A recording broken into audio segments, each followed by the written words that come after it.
Welcome back. In this video, we will explore the surrounded regions problem, a classic challenge involving grid traversal and connected components. Here is the setup.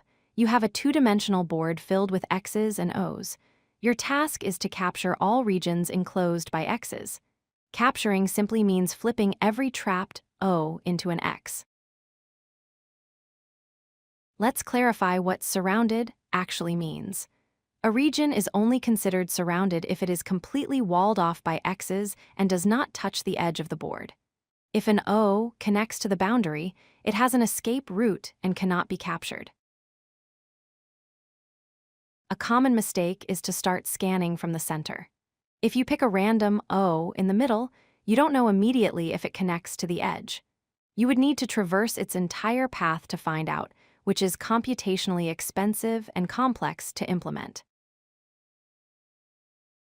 The trick is to think in reverse. Instead of hunting for the captured regions, let us identify the safe regions first.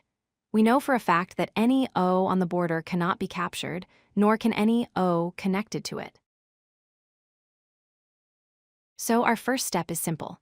We iterate along the four edges of the grid: the top row, bottom row, left column, and right column.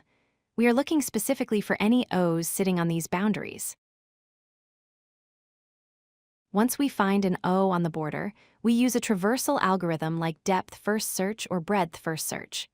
We move inward, finding all connected O's and mark them as safe by changing them to a temporary character, like a hash symbol. After our border patrol is complete, we scan the entire grid.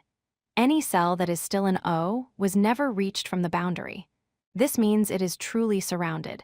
We can now safely flip these to X's. Finally, we do one last pass to clean up. We take all those temporary markers, the hash symbols, and convert them back to their original O's. These are the regions we successfully saved.